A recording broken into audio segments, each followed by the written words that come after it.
Welcome back to the Chad DiMera Channel. Grab your coffee, get comfortable, and let's jump straight into the massive shockers hitting our screens on Monday, May 25th. Update. EJ Deveraux is officially back in Salem, you guys. Casey Moss is reprising his highly anticipated role, and I could not be more thrilled to see his face back on the canvas. He has been doing some major soul-searching after walking away from his career at the Salem PD, but his timing for this homecoming could not be more emotionally charged. He and his mother, Jennifer, are back in town to memorialize the 4th anniversary of Abigail's tragic death. Just saying her name breaks my heart because Abigail was the absolute light of Chad's life, and this family has never been the same since she was taken from them. But here is the kicker. Jack Deveraux is using this deeply sensitive family reunion to pitch a completely insane idea to Jennifer. He actually wants her to forgive and accept Gwen Rizczech into the family fold. Can you believe it? Let's be real for a second and look at the dark history here. Gwen is the exact same chaotic manipulator who tormented Abigail, drugged her mind, and caused a horrific traumatic miscarriage. Jennifer has every single right in the world to absolutely despise Gwen with every fiber of her being.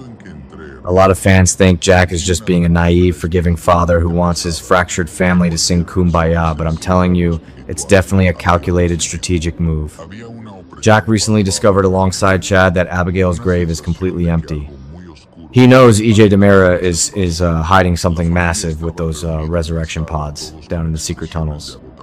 By pulling Gwen close and playing the doting dad, Jack is secretly using her inside access to the DiMera mansion to snoop around. It's a brilliant tactical move, but it's playing with absolute fire.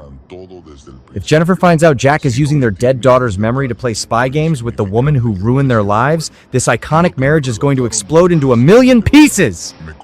And you won't believe what happens next down at the murky Salem River. The frantic search for Sophia Choi is about to reach a devastating, gut-wrenching climax. Police divers have been scouring the wharf for days, and on Monday, they finally pull something out of the water. Amy Choi is going to receive a completely heartbreaking update from the authorities. Now, the spoilers hint that they find something that convinces Amy her daughter is truly gone forever. But is it actually Sophia's waterlogged corpse? Or is it a carefully planted piece of evidence like a bloody shoe or a torn jacket? We know for a fact that Kristen DiMera viciously bashed that poor teenage girl over the head with a rock and had her goons dump her in the river to protect her own twisted criminal secrets. Kristen is an absolute monster for this, and it makes my blood boil. She is literally getting away with murder while Amy loses her mind with unbearable grief. Amy is already demanding manslaughter charges against Holly Jonas, entirely blaming her for the fake suicide note Sophia left behind. But here's my wild fan theory based on the show's rich lore. What if Sophia isn't actually dead? What if Kristen has her stashed away somewhere in a coma? Or what if the diabolical Dr. Rolf got his hands on her body before the river swept her away? This is Days of Our Lives, people! A body in the river is never just a body unless we see a toe tag. But for now, Amy is going to spiral into a dark, unhinged thirst for vengeance. We are going to see Philip Kyriakis looking incredibly formal and somber in a military-style uniform, approach Amy at the pub to offer his deepest condolences. It's a touching, human-centric moment, but it's not going to stop Amy from seeking brutal, violent payback against anyone she deems responsible. Speaking of Philip, the man is an absolute emotional wreck right now.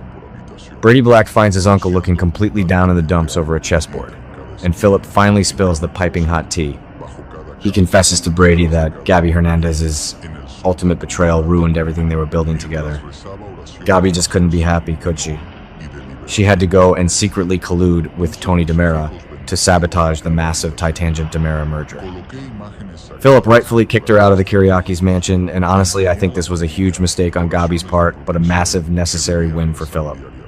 He deserves so much better than a woman who constantly uses corporate espionage and manipulation as a twisted love language. Philip is finally channeling his inner Victor Kyriakis establishing boundaries and refusing to be played for a fool. So, where does a rejected, homeless, and bitter Gabi go? Straight to the bottom of the barrel to bond with Gwen Rizczech. These two toxic schemers are going to cross paths and throw themselves the ultimate pathetic pity party. Gabi is whining about blowing her perfect setup with Philip, and Gwen is griping about Xander Cook not wanting a real, committed relationship with her. Oh, boo-hoo. That's crazy. These women literally orchestrate their own spectacular downfalls through lies and deceit, and then they cry victim when the men in their lives finally set firm boundaries. Gwen is absolutely desperate for Xander's love, but she has no idea that he is secretly hooking up with Kristen DiMera for afternoon delights. If Gwen finds out Xander is sleeping with her mortal enemy while she is pouring her heart out to him, we are going to see a volcanic eruption of epic proportions that will shake Salem to its core. And let's talk about Xander's latest manipulative, transparent stunt. Out of nowhere, the sprinkler system at his apartment magically malfunctions and makes a massive, unlivable mess. Wow, what a convenient soap opera disaster. Xander uses this incredibly timely plumbing issue as the perfect excuse to demand he move back into the Kyriakis mansion. Sarah Horton is immediately throwing up massive red flags. She pushes back hard, telling her ex-husband to go find a hotel or stay literally anywhere else in town. But Xander is stubborn, and he is going to stand his ground until Sarah reluctantly caves to his demands. Why is he doing this? It's pure, unadulterated, toxic jealousy.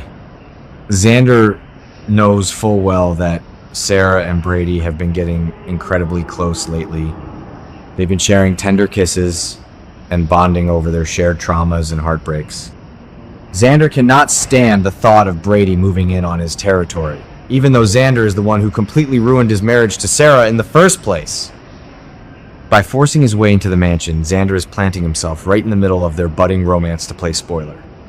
It's a classic Kyriakis power move, highly reminiscent of Victor's old territorial mind games, but it's also incredibly dangerous, because Xander is playing with fire by keeping his steamy affair with Kristen a secret.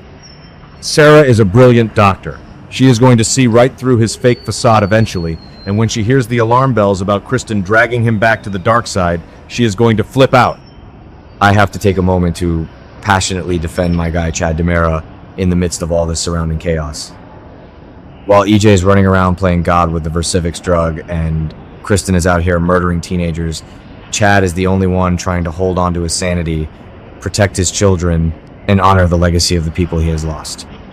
The fact that EJ is lying straight to Chad's face about Abigail's empty grave is absolutely sickening. EJ is a master manipulator, but he is underestimating his brother's resolve.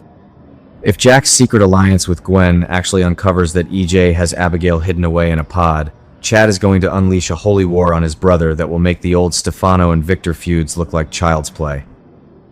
The DiMera legacy is built on betrayal, but crossing Chad when it comes to the love of his life? That is a fatal error that EJ will deeply regret. What do you guys think? Is Jack going to successfully manipulate Gwen into finding Abigail? Or is Jennifer going to blow the whole covert operation up out of pure justified hatred? Is Sophia really dead at the bottom of the river, or is Kristen setting up the ultimate plot twist for the upcoming sweeps? Salem is an absolute powder keg right now, and every single legacy family, the Bradys, the DiMeras, the Kyriakises, and the Hortons, are about to be caught in the massive blast radius. This rich, interconnected storytelling is exactly what makes this soap an absolute masterpiece, and I am here for every single second of the slow burn drama. Let me know your wildest theories in the comments below, and don't forget to subscribe so you never miss an update from the Chad DiMera Channel.